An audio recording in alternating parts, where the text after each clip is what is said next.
अस्सलाम वालेकुम नाज़रीन। आज हम बात करेंगे गुज़िश्ता 2 हफ़्ते से और बिलख़ुसूस गुज़िश्ता 4 दिनों से जो कुछ रावलाकोट में होता रहा उस हवाले से। आप सबको पता है कि 13 अगस्त की रात को जो एक वाक़या हुआ जिसके बाद तकरीबन 41 लोगों को गिरफ़्तार किया गया था, जिनमें से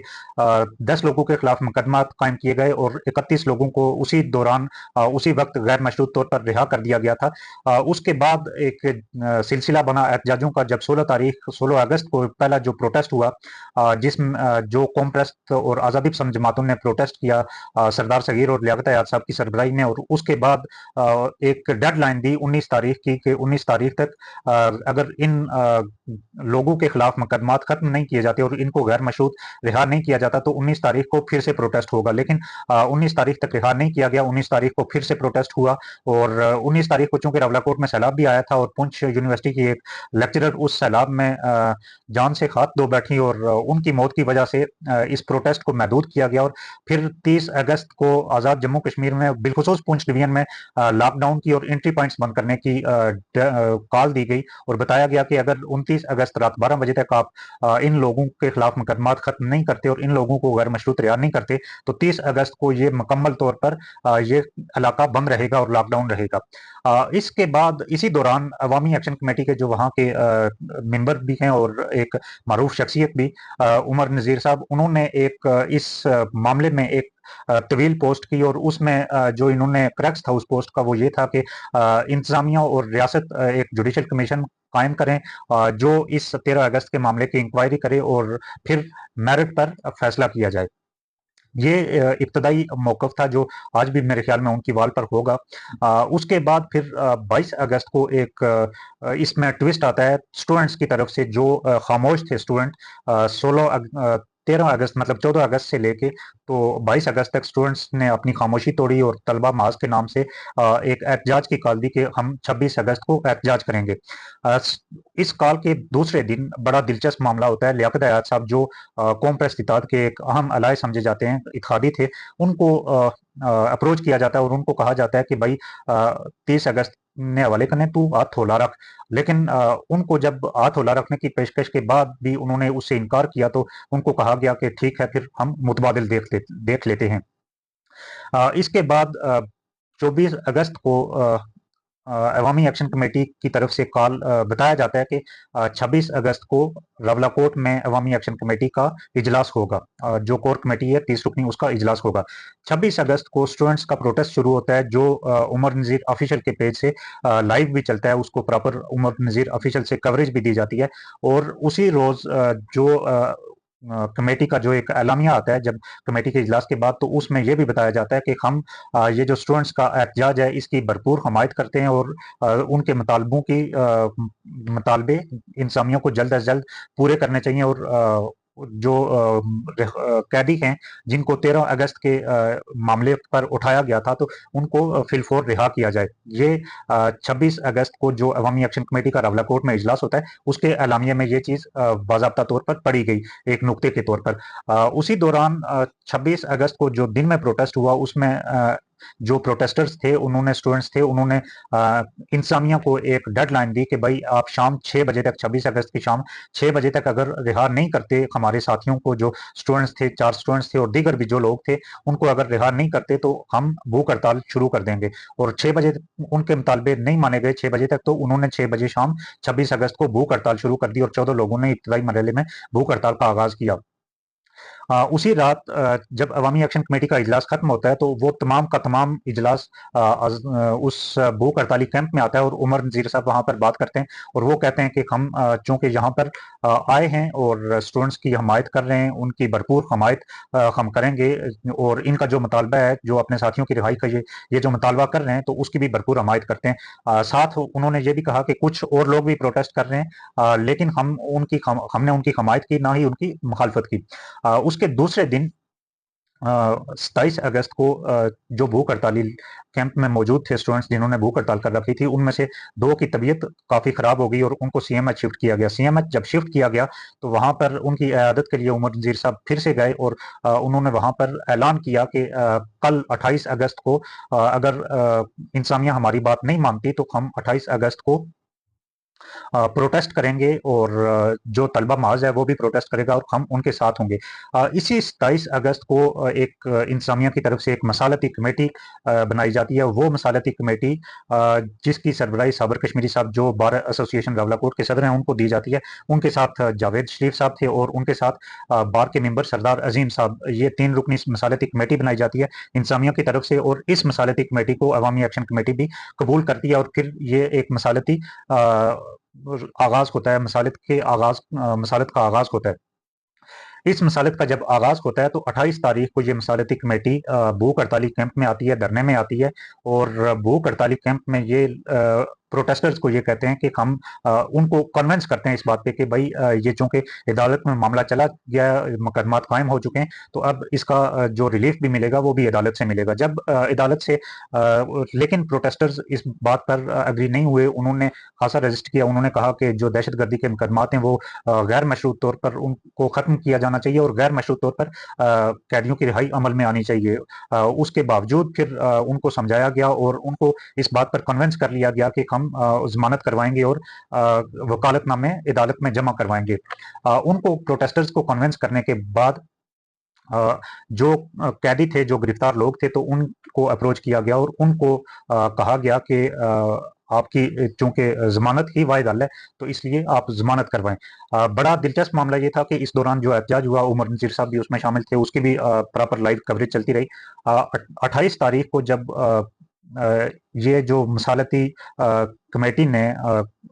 अवामी एक्शन कमेटी के बिहाफ पे प्रोटेस्टर्स को इस बात पे कन्विंस कर लिया कि हम अब जमानतें करवाएंगे और वकालतनामों पर आप लोग दस्तखत करें। दस्तखत करवाने के लिए उन्होंने जो लोग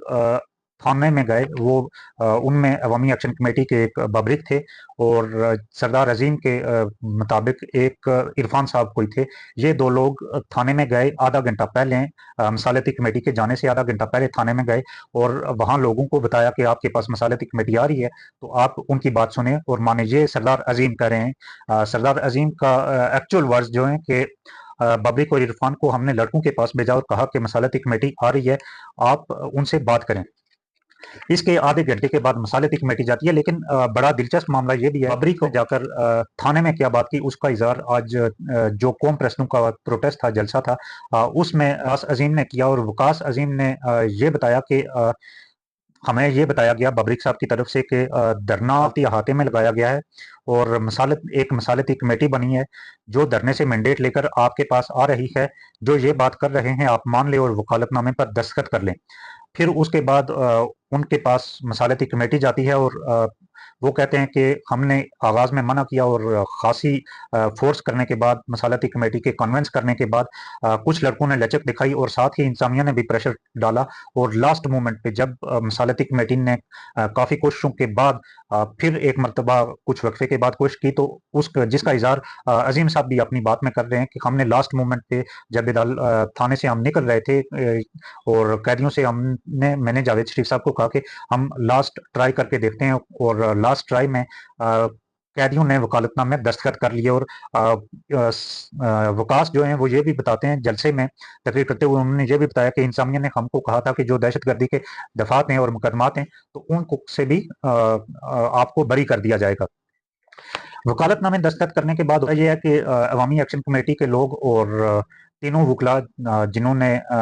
वकालतनामों पर दस्तखत करवाए थे, दीगर भी जो वकला थे जिनमें जावेद नाज साहब और दीगर वकला जो आज भी अदालत में पेश हुए और उसके बाद फिर जमानत हुई, तो ये ख्वाजा हारून साहब जो जज हैं उनकी अदालत में आए, लेकिन उस वक्त अदालती वक्त खत्म हो चुका था और जज साहब काफ़ी इंतजार करने के बाद उठ के जा चुके थे। तो जज साहब के जो पीआरओ थे उन्होंने बताया वकला को कि भाई आज तो अब नहीं हो सकता, अब आप परसों आए, कल की चूंकि 29 अगस्त की छुट्टी है तो आप परसों आए और परसों ये मामला खत्म कर देते हैं और जो आप पहली ही जो समात होगी तो वो ये आपकी इन पिटिशंस पर होगी और जमानत उसी वक्त हो जाएगी। इसके बाद जावेद शरीफ साहब ने कहा कि ठीक है, अब परसों ही आना पड़ेगा और हम चलते हैं प्रोटेस्टर्स के पास, तो उनको बताते हैं कि परसों जमानतें हो जाएंगी और आप लोग भूख हड़ताल खत्म कर दें। एनी शाहिदीन ये बताते हैं, बड़ा दिलचस्प मामला है, एनी शाहिदीन ये बताते हैं कि जब जावेद शरीफ साहब ने ये कहा कि हम प्रोटेस्टर्स को जाके बताते हैं कि परसों जमानतें हो जाएंगी, तो बबलिक शरीफ ने उनसे गिला करते हुए कहा कि सर आप प्लीज ये मत बताइएगा कि हम जमानतें करवा रहे हैं, लेकिन आप गोल मोल अंदाज में आप प्रोटेस्टर्स को टाल दें और उनको परसों तक के लिए कन्विंस कर दें। उसके बाद जावेद शरीफ साहब गए, जैसा कि उनकी वीडियो भी सामने आई है, उन्होंने जमानतों की बात तो नहीं की, लेकिन उन्होंने ये कहा कि ये श्योरिटी दी कि भाई परसों तक मामला सेटल हो जाएगा और वो तमाम लोग बाहर आ जाएंगे। उसके बाद क्या हुआ, उसके बाद उसी वक्त जब प्रोटेस्टर से बात करने के बाद वो लोग और वकला भी चले गए और उमर नज़ीर साहब भी कासिम मार्केट की तरफ चले गए। तो उस दौरान पुलिस ने उन लोगों को आके उठाया और जो भूख हड़ताली कैंप था उसको उखाड़ दिया, और उसके साथ ही जो वहां पर प्रोटेस्टर्स बैठे हुए थे उनमें से कुछ चले गए और तकरीबन 17 के लोग गिरफ्तार हुए थे, जिनको आज बगैर किसी मुकदमा, और उन पर मुकदमा दर्ज नहीं हुआ था, लेकिन आज बगैर किसी मुकदमे के उनको भी गैर मशरूत रिहा कर दिया गया, क्योंकि मुकदमा उन पर दर्ज नहीं था। इसके उसके बाद फिर उमर नज़ीर साहब, जब प्रोटेस्टर्स को हटाया गया, उस कैंप को उखाड़ दिया गया, तो उसके बाद उमर नज़ीर साहब हरकत में आते हैं और उमर नज़ीर साहब हरकत में आकर ऐलान करते हैं कि भाई प्रोटेस्ट होगा, लोगों पर तशद्दुद किया गया, सारी चीज़। लेकिन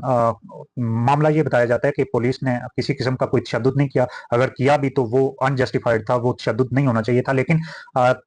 28 तारीख की शाम तक जमानत के तमाम मामला अवामी एक्शन कमेटी की मशावरत से तय हो चुके थे, ये बात क्लियर हो चुकी है, चूंकि अब अजीम साहब की भी स्टेटमेंट आ चुकी है कि उनके साथ अदालत थाने में दस्तखत करवाने जो वकालतनामे थे वो कौन कौन लोग गए थे, ये सारी चीजें क्लियर हुई। और उसके बाद के जो इवेंट्स हुए वो आप लोगों को पता भी है। और फिर कल का जो एक इवेंट हुआ, परसों कल दिन में उमर नज़ीर साहब बार बार टाइम देते रहे, कभी 10 मिनट, कभी 15 मिनट, कि भाई अभी छूटेंगे अभी छूटेंगे। फिर थाने के सामने भी वो लोगों को लेके तकरीबन 12 घंटे से ज्यादा बैठे रहे। इसके ये जो मामला बना, उसके बाद जमानतें हुई और इंतजामिया ने अपनी ही की। आज रात गए, बताया जाता है कि जब डीआईजी साहब, डीआईजी जो जहीर साहब है पुंछ लीगन के, तो उनसे जब डायलॉग हो रहे थे, और बबरिक साहब की सरबराही में भी वो कमेटी भी बबरिक साहब की सरबराही में बनी थी, मुज़ाकराती कमेटी, जो डीआईजी साहब से और डीसी साहब से और जो इंसानिया से बातचीत कर रही थी वो भी बबरिक साहब की सरबराही में थी, और वो बेहतरीन उन्होंने डायलॉग किया। लेकिन उस डायलॉग में डीआईजी साहब ने साफ इनकार कर दिया था कि भाई दिन की रोशनी में जब अदालत लगेगी तो उसके बाद ही रिहाई मुमकिन होगी, रात के अंधेरे में कोई रिहाई नहीं होगी। उसके बावजूद उमर नज़ीर साहब वहां पर बैठे रहे, मैं भी लोगों को वो बात कन्वे ना की हो, क्योंकि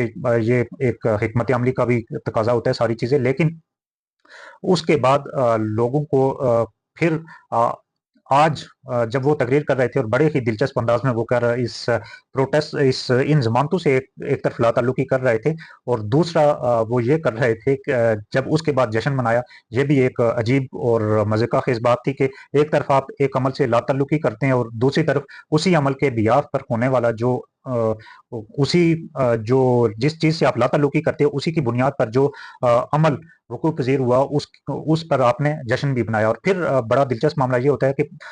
जो रिहा होते हैं स्टूडेंट्स, उनमें से कुछ लोगों को उमर नज़ीर कुछ लोग तो ये कौम परस्तों के जो आज़ादी पसंद थे उनके जो जलसा था उसमें चले गए, और कुछ लोगों को उमर नज़ीर साहब आज़ाद नस्र के जो नुमान साहब हैं जिनका ताल्लुक थोरार से है, उनको खासा फोर्स किया कि आप हमारे एहतजाज में आए, हमारा जो जश्न है उसमें आए। लेकिन उन्होंने ये बात कहकर इनकार कर दिया कि मेरा ताल्लुक, मैं चूंकि हमारे लिए पहली आवाज़ उन्होंने उठाई थी, अगर आप मुझे वहां जाने की इजाज़त नहीं देते तो फिर मैं यहाँ भी आपके पास भी आपके इस प्रोग्राम में भी नहीं आता, और मैं घर जा रहा हूँ। और फिर वो घर चले गए। ये आज तमाम दिन की रुदात थी। इसके बाद अवामी एक्शन कमेटी ने जो एक आज का ये जो एक एडवेंचर किया पिछले 3-4 दिनों में, इसके बाद अवामी एक्शन इस एडवेंचर के अवामी एक्शन कमेटी पर क्या असरात होंगे, इस पर फर्दर बात करेंगे। तब तक के लिए इजाज़त दीजिए।